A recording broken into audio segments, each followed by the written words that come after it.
There we go. Uh, yeah, I see still a couple people joining, but I think we can get started. I think everyone knows me. I'm the ASB Student Rep, Paula, and today we're gonna have a from our career development series, an event on translation of biomechanics and career adjacent paths, which Kayla and Kavya are gonna explain better. So we're gonna have introductions from them. Then we can have an open question, like discussions from students. So be prepared and think about the questions that you're gonna want to ask Kayla and Kavya. And that's it. Um, whoever wants to introduce himself first can go. I'm happy to go first. I will share. Oh, it says share request is not turned on. Yes, now it should be. Oh, perfect.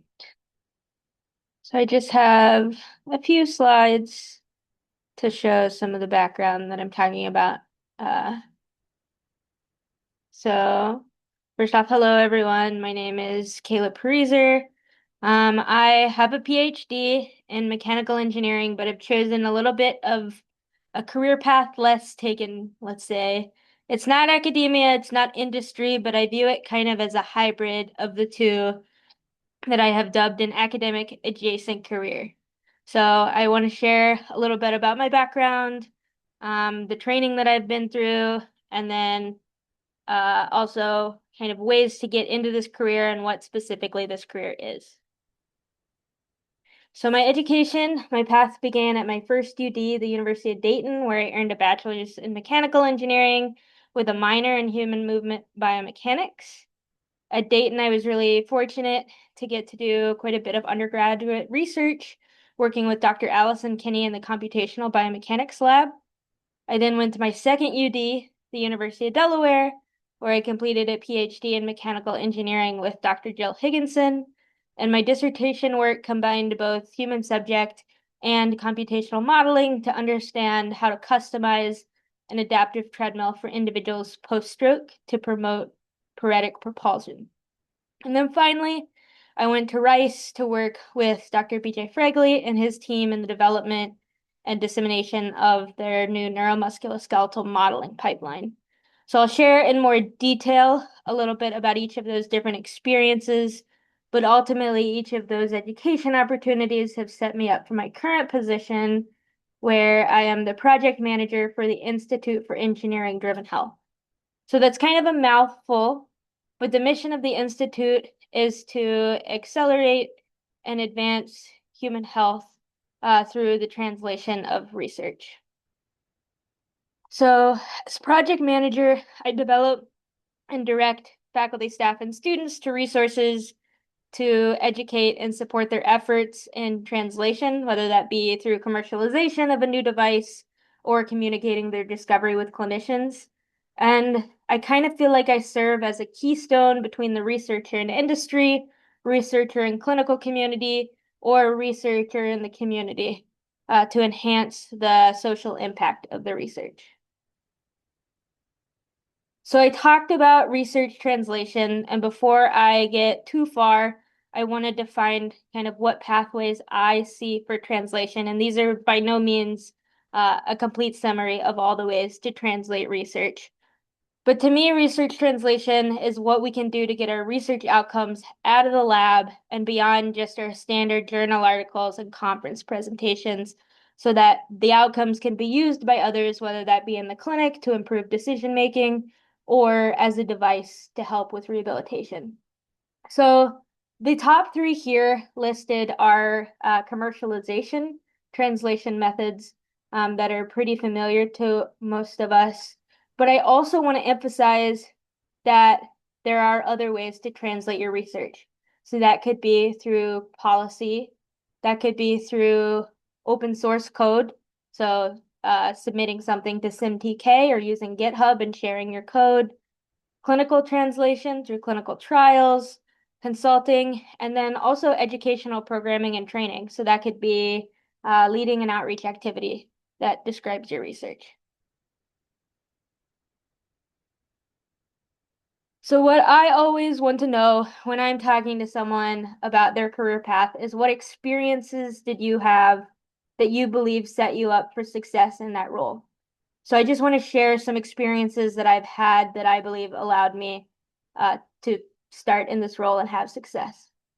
So as an undergrad at the University of Dayton, I actually didn't do an industry co-op, but instead worked on some industry-sponsored research where I first learned how to use OpenSim and studied how implant positioning with a reverse total shoulder arthroplasty and impacts patient-specific muscle forces.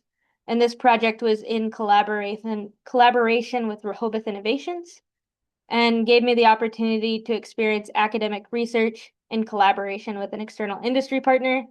And I also did a senior design project working with United Rehabilitation Services, which was a local community partner. At the University of Delaware, like I said, I worked on developing a customizable adaptive treadmill, and I did that both through experimental methods and computational methods.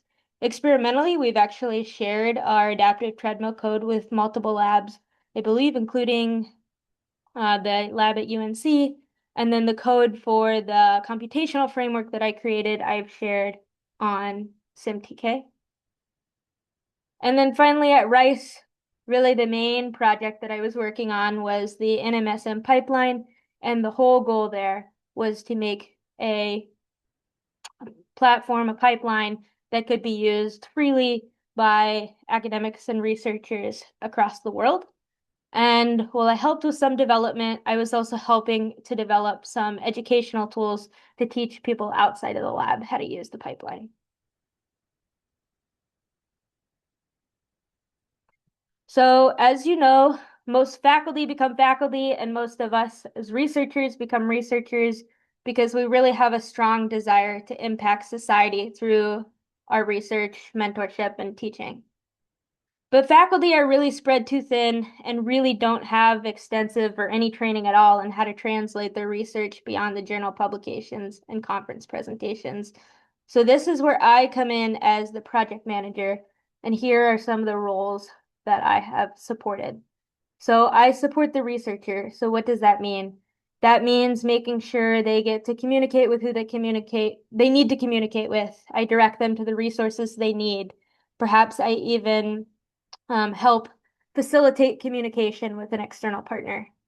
I coordinate communications between different units. So that could be between technology transfer, development and alumni relations, and corporate engagement to improve the efficiency and better serve our faculty and students. I inform the community, so I do that in several different ways. I work on a monthly newsletter for the Institute, and I also have organized retreats as well as symposia to let the community understand what we've been doing and what resources are available to them. I help manage a pilot project or oversee a pilot project grant program to fund pilot projects whose focus is on the research translation efforts. And then finally, I do and lead some educational programs, such as the undergraduate research program, as well as training and resources for postdocs and grad students at the university.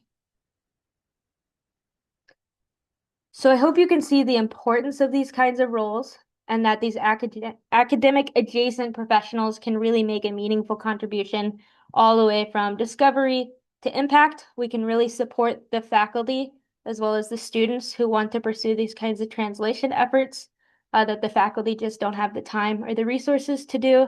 And I really want to stress that to have a meaningful impact on the research community at a university does not require you to become a faculty member. There are different ways to do that. So what are some other examples of these kinds of roles? I feel like they're definitely a emerging position, but they are definitely out there. So there's my role at the University of Delaware. The WUSA Human Performance Alliance, based out of Stanford, has a ton of these kinds of academic adjacent professionals. And the Integrative Movement Sciences Institute It's newer, but they have a project manager, and they also have really developed a good science communications team, which is another really important element to research translation. And some other places to look to find these kinds of positions would be institutes and centers at universities, research offices, and those other offices that I've listed there as well. And then the final question that I usually ask is, how would I prepare myself for this kind of career? So some suggestions for how to prepare yourself for this kind of career would be to pursue translational research opportunities. So some of those could include organizing and facilitating a National Biomechanics Day at your university based off of your research, participating in educational and training programs to teach you about different ways to translate your research, such as NSF I-Corps or similar innovation and entrepreneurship programs. We actually have a chemical engineering PhD student here at the University of Delaware who graduated recently, and during her PhD, she participated in the NSF I-Corps program Oh my God. and then was hired by the program to help as a program manager to facilitate those programs.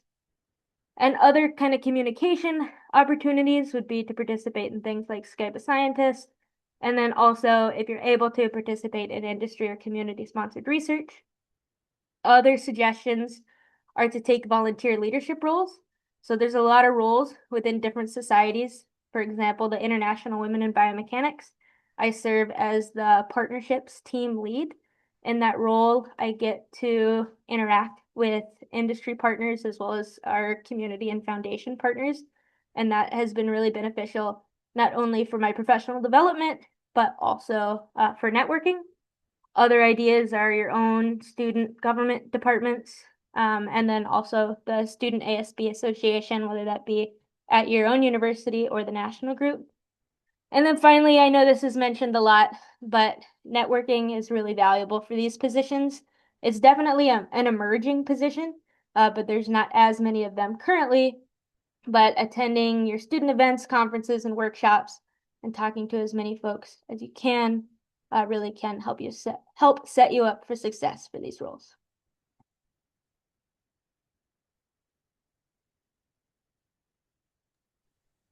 Thank you so much, Kayla.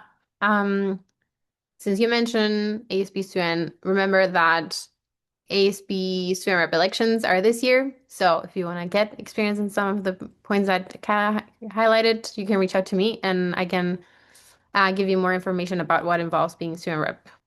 And with that, I'm going to let Kavya introduce herself.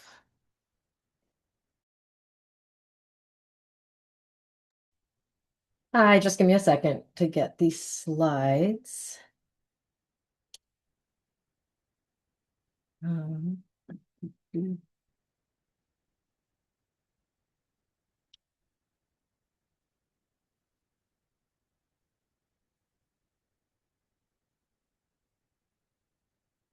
all right, can you all see that? Great. Okay. So, hi everyone. I'm Kavya. So I'm currently a postdoc at UNC Chapel Hill in the Applied Biomechanics Lab. I'm a industry-sponsored postdoc and a research scientist in this group, and I'll talk a little bit about my experience and my background and how I moved into research translation because I definitely didn't start out there. And then I also want to start by acknowledging that my experience is just one small piece of a much bigger landscape, and I definitely don't have all the answers when it comes to research translation. And also, my goal today isn't to present really a roadmap, but more to start a conversation and share a few examples about how biomechanics research can move beyond the lab. So starting with a little bit of background, because my path into research translation wasn't really linear, my training originally came from comparative biomechanics and developmental perspectives, and I was interested in how structure and behavior shape movement health and function across different contexts. Over time, that curiosity shifted towards human movement, particularly balance and mobility, and how people interact with their environments. And that shift wasn't about leaving my original interests behind, but more about applying them in settings where the work could have more immediate real world impact. And at the time, I didn't really think of this as research translation. I was mostly just following questions that felt meaningful to me. And I mention this because I think it's important to hear that you don't need a perfectly straight path to end up doing applied or translational work. And some of the most useful perspectives actually might come from moving between subfields. So during my PhD, like I mentioned, much of my work focused on mechanistic questions. So not just what changes in movement, but why those changes occurred. And to answer those questions, I often had to move beyond applying existing methods and into methods and tool development, building and validating approaches, because a lot of the available tools didn't quite fit the problem. And that process is what really sparked my interest in research and development work and in seeing how research could extend beyond the academic setting. So to gain some direct exposure to applied research and development, I spent a summer during my PhD interning at a startup company called Perch Fitness. And just for some context, the company developed a single camera system to provide real-time velocity and power feedback during weight training. And when I was at that group, my role focused on metric validation and data processing. And then I later returned as a consulting biomechanics research engineer to help develop new performance metrics. And that experience really helped me see research translation not as something separate from my academic training, but as something layered directly on top of it. So, like I mentioned, I'm currently a postdoctoral researcher with a joint appointment at UNC Chapel Hill and NC State, and I'm working in the Applied Biomechanics and Rehabilitation Engineering department. And from my perspective, research translation doesn't require stepping outside of academia, though I know my position is a little unique in that way. Much of my work is still rooted in traditional academic research, like I'm designing studies and collecting and analyzing data and still publishing. But I have a really intentional focus on questions and outcomes that can extend beyond the lab. So my projects span traditional academic studies, industry-sponsored research, and clinical or community-based work, which means I'm often navigating how to maintain scientific rigor while also addressing real-world constraints and stakeholder needs.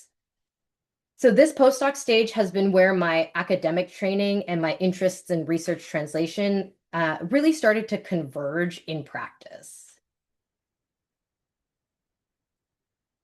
So to make research translation a little bit more concrete, I'm going to briefly share a few ways that it's shown up in my current work. So one example, as I've mentioned before, is industry-sponsored research, such as my work with OrthoFeet, which is a footwear company. And in those projects, we're still asking rigorous scientific questions, but they're shaped by real product constraints and user needs. And the results don't just live in a paper.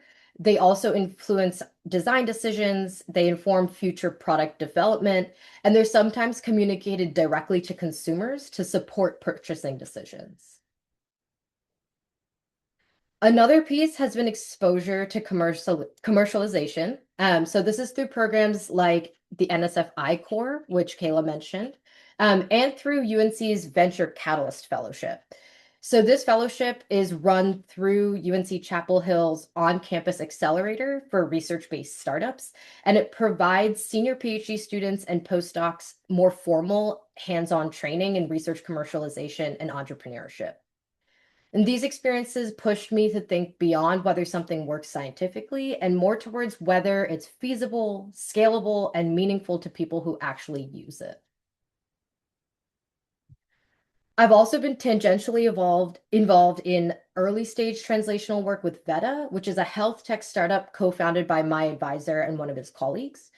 And that involvement has given me insight into how research moves from validation towards real world deployment, even when you're not the founder or the lead. And finally, a lot of my translational work involves clinical and community facing research. And this is where outcomes need to matter to patients and clinicians as well, not just the researchers. So across all of these, research translation hasn't meant abandoning the scientific rigor that comes in academia. It's meant being more intentional about who the research is for and then how it actually gets used. So reflecting on all these experiences, one of the biggest things I've learned is that research translation isn't a single decision or a sudden career pivot. It's a process that unfolds gradually over time. I've also learned that rigor and real-world relevance aren't opposites, and rather, in many cases, translational work actually demands more rigor because the constraints are tighter and the consequences of being wrong matter more. And another important realization for me was that you don't have to leave academia to start doing translational work. A lot of translation can happen through how you frame your research questions, who you collaborate with, and how intentionally you think about end users, even while doing very traditional academic research. So for me, these lessons really helped me reframe research translation as a mindset rather than a job title. And that perspective has really shaped how I approach my work now. So when I think about what's next, because a postdoc is a temporary position, I'd say my aspirations are less about a specific job title and more about the kind of work that I want to be doing. I'm mostly motivated by roles that sit at the intersection of rigorous research and real world application, where the scientific methods still matter, but the outcomes are designed to have impact beyond publications alone. And at this stage, I'm intentionally focused on building flexibility rather than committing to a single fixed path. And so that includes staying open to academic adjacent roles like the ones Kayla was mentioning, but also industry research positions or hybrid pathways that would allow me to continue doing meaningful translational science. So for me, the goal isn't to choose one lane too early, but to keep moving forward towards work that's both intellectually satisfying and genuinely useful. And I'm trying to build a career that stays flexible, but still anchored in meaningful impact. So to close, I'm going to share a few pieces of advice for students who are interested in translational work. First, you definitely don't need a fully formed career plan right now. It's okay and often really productive to let your interests evolve as you gain more experience. Second, as Kayla mentioned, I think it's really important to seek out exposure early, even if it feels small. And that might be industry-sponsored projects, translational cores, commercialization programs, or even just conversations with people who are working outside your immediate research environment. And finally, remember that research translation often starts with how you ask your questions. So being thoughtful about who might eventually use your work and in what contexts can shape your research way before you know exactly where your career will take you. So translation isn't something you have to wait to do later. It's something you can practice starting right now. So I'll end there. I want to thank you all so much for being here and engaging with this topic. I know that thinking about careers and impact can feel really overwhelming, especially as a student or an early career researcher. And I hope that today's discussion to follow will help you see that there are many ways for you to build meaningful translational careers as well.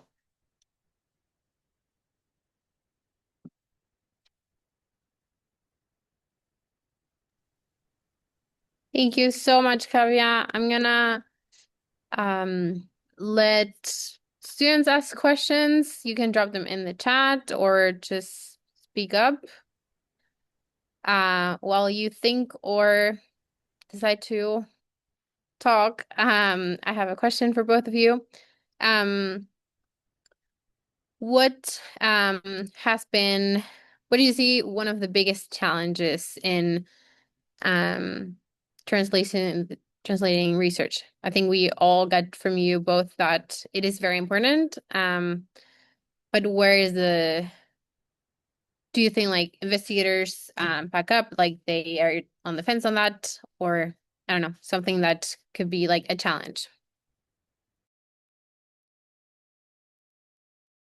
Do you want to start, Kavya? Sure, I'm trying to think of what has been really challenging, and I think I'm pretty lucky in that the group that I'm in really values translation, but I can see being in a group where translational work or translational adaptations aren't as accepted or aren't as clearly visible as an option. It could be hard to have those conversations if you're still a grad student and need to and want to adjust your research pathway to incorporate more translation. But at the same time, I think, Kayla, you mentioned some really great examples about how to get involved in research translation that aren't huge steps and they can be really easily incorporated into your current routines, like getting involved in volunteering through National Biomechanics Day, or even through different groups like the International Women in Biomechanics or the ASB Student Chapter. And those are all really good small steps you can take. Um, so while I had a challenge, I also kind of have a solution. So that's really my take there.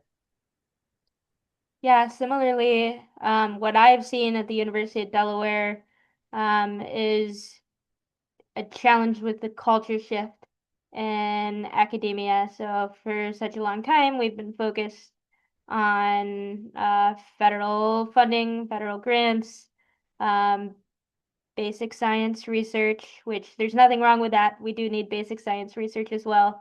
But because of that, there hasn't really been an emphasis on the training programs and developing and having the grad students participate in the training programs to learn how to do translation, whether that be through commercialization or even science communication. So I definitely encourage you all to seek out those kinds of opportunities if this is something that you're interested in to build on those skills, whether that be within your university or opportunities within the biomechanics community or even larger. Your faculty member might not be aware of those kinds of opportunities because translation might not be something that they really focused on during their education or during their career, but they are out there, and I'm happy to help direct to any opportunities as well.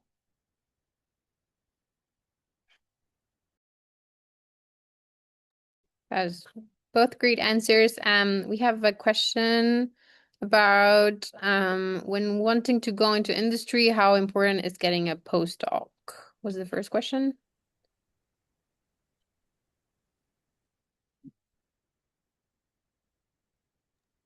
I can take that. So I think for me, taking a postdoctoral position was really important because a lot of my previous experience was in comparative biomechanics, a lot, if not all. And so gaining some of the skills with human subjects research was something I wanted to have practice and formal training in.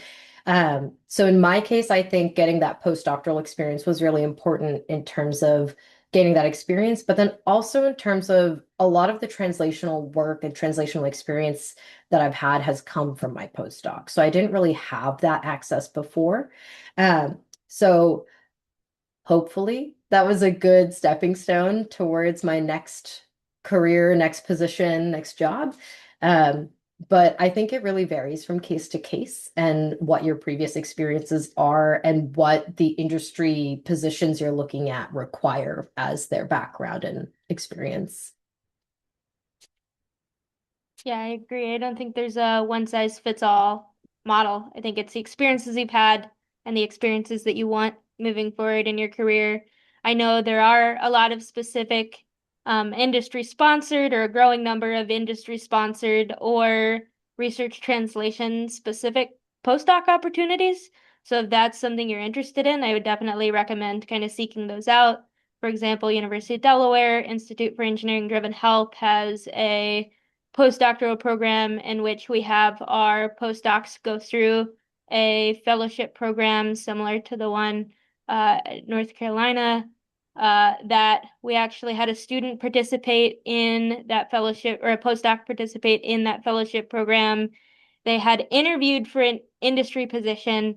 They didn't get it, but then they got called back by that company, and the company said, we really value the specific skill sets that you've developed that are specific to research translation that most PhDs don't have. We'd love to create this additional position for you. So there's definitely advantages to doing a postdoc, especially if it has those kinds of opportunities. So just something to think about moving forward. Great. We have another question from Rebecca. First for Kayla.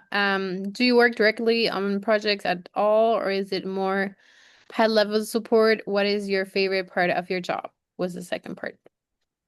So I have been in my current position for about a year now.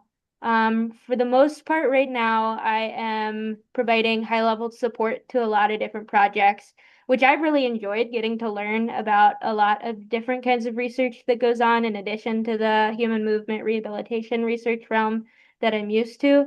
We're still kind of playing around with the role a little bit, so I've definitely done some mentorship, but I'm not necessarily doing the technical research myself.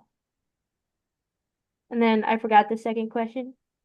What is the favorite part of your job? Okay, yes. So the favorite part of my job is seeing the impact that this research can have um, on both the university community as well as beyond that, and working with the students and postdocs who are really excited about the research translation.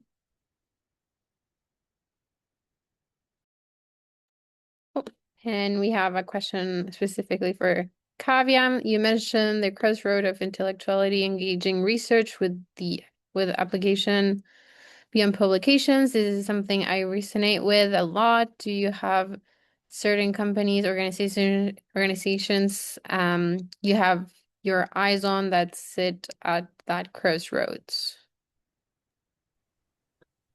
Thanks for the question, Rebecca. That's a great question. And it's something I think about quite a lot.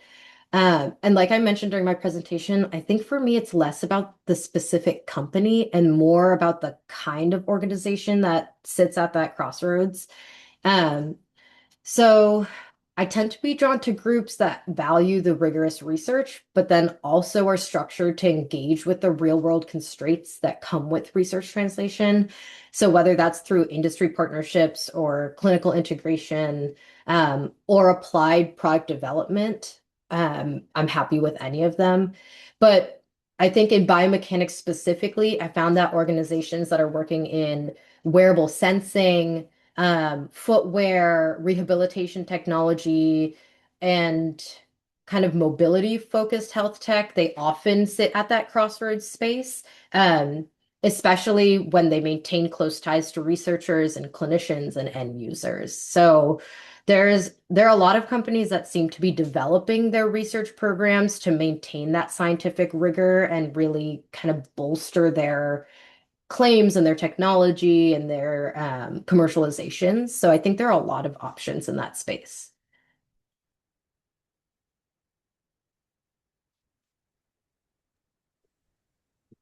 Hey, Shayla is asking now, do you find opportunities to mentor students available in your current positions? Yes, definitely. Yeah, I've worked with postdocs as well as graduate students, and am running the undergraduate research experience as well. So there's definitely a lot of opportunities. Students are really excited right now about research translation and those trainings, and a lot of faculty aren't aware of what's available. So oftentimes they'll send them to me and I can direct them towards different resources as well. I'd say that my experience with student mentorship has been a little different, because my primary responsibility is my industry sponsored work with that footwear company. And because they work on some unpredictable timelines, I haven't felt that it would be a responsible decision for me to take on undergrads for that project because there are long periods of time where there isn't a lot going on, and then bursts of periods where there's so much work to do that the learning curve and the timeline is really accelerated. So in terms of undergraduate mentorship, I haven't really had a situation that I think is appropriate for undergrads. But I do get to mentor a lot of the grad students in my group, especially with coding or customizing pipelines for data analysis in that sense. And I really love it and I find it very valuable. We have lots of questions. Next is, in your postdoctoral position, do you receive any formal mentorship or training related to translational responsibilities? So I, not directly as part of my postdoc, but I mentioned the Venture Catalyst Fellowship, which is something that's unique to UNC, but other universities have their own versions of this. And that was how I got more formal mentorship and training with research translation and commercialization. And so that program at UNC, it's for late stage PhD students and postdocs as well who are interested in research commercialization. There were a few courses we took. We had a lot of experts in the field or individuals that did their PhDs and then moved into commercialization that would come and speak with us and share their experiences. And then we were actually partnered with a university-based startup company that had a technology that they were trying to commercialize, and we acted as translational leads for that company. And we went through the NSF I-Core program on behalf of the company to learn about key stakeholders and community acceptance of the product at hand and things like that. So that was where I got my more formal training and formal coursework in research translation.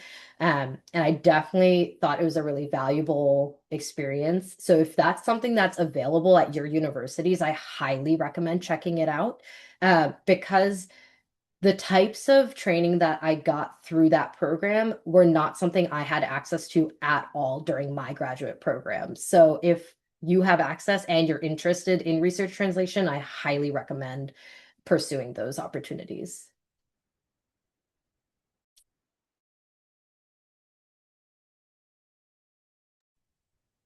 Kayla, did you had anything during your postdoc like that? No, during my postdoc, I did not have any formal training. It was a lot of learning on the spot. I was able to do a lot of networking, especially with the folks at Stanford who have really pioneered a lot of the open source pipelines and such in biomechanics. So I would talk a lot with them about what made the launches of their pipeline successful. And that was really helpful when developing documentation and educational seminars as well. Okay, great. Maybe we'll invite them also next time. But here's another question. Do you have any experience or thoughts with people going the other way around, working in industry research, adjacent industry, or transitioning back into higher education and academia? Specifically, how to go about that transition and what challenges there might be. I can start with that question. That's a great question. So I came, like I said, from an academic background into this role in which I am working a lot with the Technology Transfer Office, who I never worked with when I was a grad student or in any of my previous roles. And so I have learned a lot very quickly in the 1 year about commercialization and the language to use and such more on the business industry side. But there's a lot of folks within the tech transfer office that come from an industry side and they have come into academia. And so that's been really neat for me to get to work with them and kind of teach each other throughout the course of the year and work together. I would say if you're transitioning from industry into academia, don't be afraid to ask questions and seek help when you don't understand something, as well as if you're an academic and you're learning some of these commercialization terms for the first time as well. So I don't have personal experience because I did go straight through all of my schooling. But I do have anecdotal experience because we have a grad student that just started in our lab that actually spent 4 years at Google in their human sensing research department area. So they really worked on projects that were related to the Google Pixel watch and the kind of health sensing technologies that were in that watch. Um, and I think their biggest challenges come with the coursework you have to take at the beginning of your graduate education. So just adjusting back to that demand and that responsibility of taking classes and studying for exams and such. But I also think they have a really good position because after spending so many years in industry, they were really able to hone in on what was interesting to them and what they wanted to pursue. And then were very intentional about the lab and the project that they ended up choosing for their PhD, to really further that specific career goal. So I think having that experience gives you some unique background, unique mindset in terms of choosing your actual position, but definitely can be challenging. It's a big lifestyle switch going from the freedom, the maybe the financial freedom that comes with working in industry, and then moving back into being a grad student.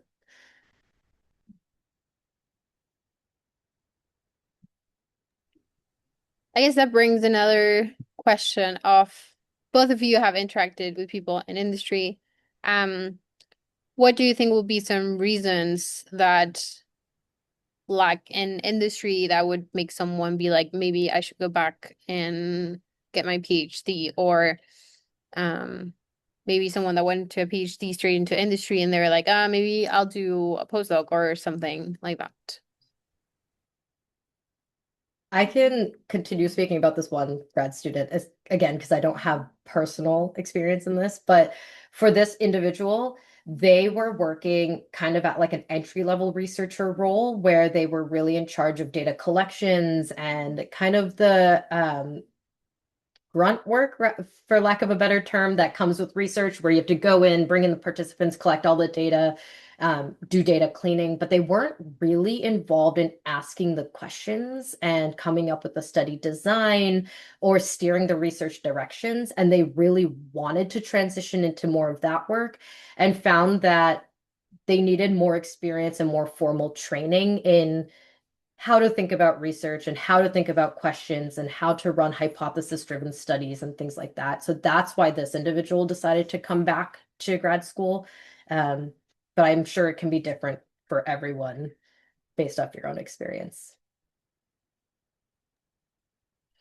Yeah, I think there's a lot of different reasons. Again, I went from academia to a non-faculty academic job.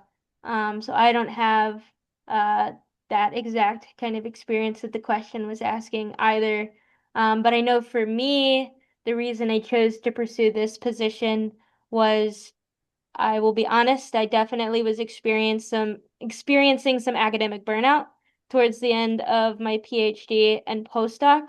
And this position where I still get to interact with academia, but don't necessarily have all of the stresses the faculty members have. And I really get to focus on the translation aspect, which is what I was really interested in, and how we can make this research really have a societal impact was something I was really excited about. So some might choose to go into industry for financial reasons, academic burnout.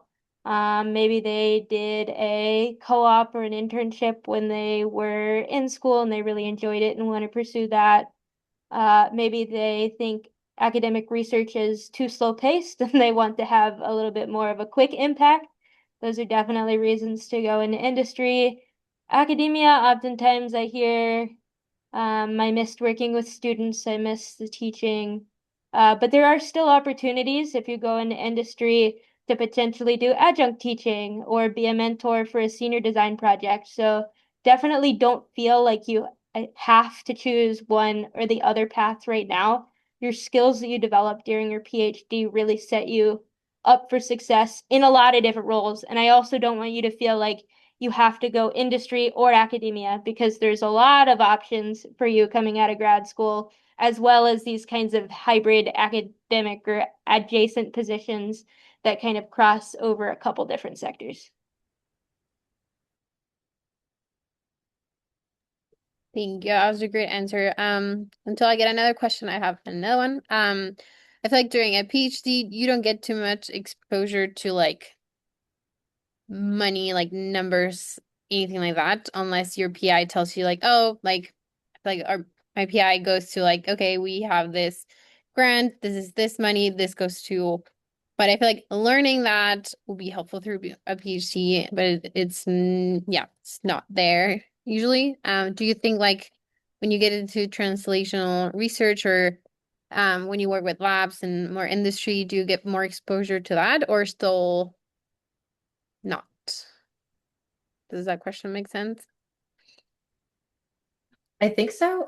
So my assumption for industry, like a purely industry research role, is that you never see the money. My assumption is that someone else is up there, if the company is large enough, dealing with the money and the finances, and you just get to do the research. And if you need equipment, you submit your request. And if they have the funds, they'll give you the equipment, things like that. Um, but I agree with what you're saying. I definitely had zero exposure to money and numbers and budgeting and all that when I was a grad student. But as a postdoc, I've been involved a bit with my advisor's startup company that I mentioned briefly. It's a health tech, wearable tech company. And I served as the PI on our STTR submission. And through that, learned a bit about how chaotic the funding and kind of financial landscape of research can be. And if that's something that you want experience in, I'd suggest directly asking your advisor to kind of show you what's going on under the hood. And so you can get a little bit of exposure to how the money works out. Because there are a lot of things where you won't realize you have to allocate some large percentage towards keeping the lights on in your building and paying for the costs of that. And there are a lot of little hidden pieces that I think are worth learning about, but will require intentional seeking out of that information. And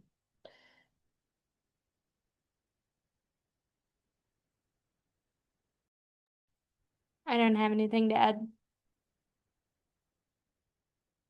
I mean, I think we all do this because we like living in a bubble and then getting money and then doing research. So at the end, if that's what you want to keep doing, I think is a good. I probably want to keep doing that, just live in a bubble. Um, do we have any other questions? No. Okay, we have 10 minutes left.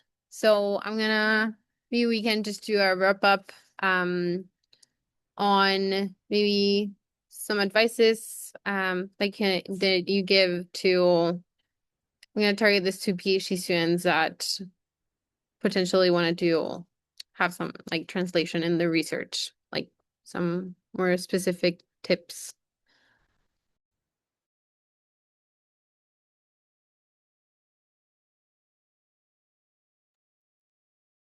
I can go first since I gave the first presentation. Thank you again for having us here today. This was hopefully a helpful conversation for you all. I really enjoyed the discussion and thank you for all your questions. My advice, I kind of already shared it during my presentation, but would really be to keep networking, participate in all the opportunities, and keep your eyes and mind open to all kinds of different positions. I didn't know these academic adjacent careers existed when I was a PhD student, and this institute was created kind of during the time I was finishing my PhD and during my postdoc, and then I came back to the University of Delaware to work with the institute. So definitely put effort into networking, building your community, and keeping your options open. yeah, I mean, you said everything great. I hope this was helpful, at least gets your gears turning a little bit about what research translation could look like and what a career in research translation could look like for you. Um, I think my advice is about the same. Just if you want to go into research translation, start intentionally taking small steps towards that goal now. You don't need a full plan, you don't need a whole roadmap set up right now, but every small step and small decision that you make to gain the experience and exposure to research translation work will be beneficial in the long run.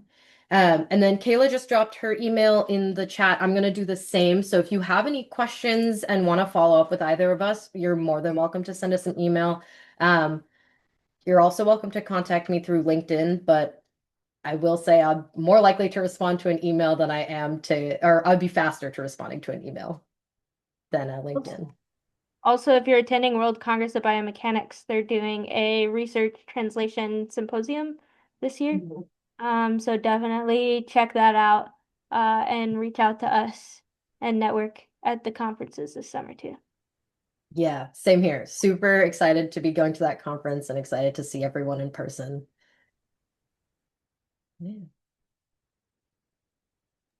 Okay, thank you so, so much, both of you. I'm gonna um, share this recording with everyone and forward any questions that I get about this. Sounds great. Thank you so much, Paula, for organizing. Thank you.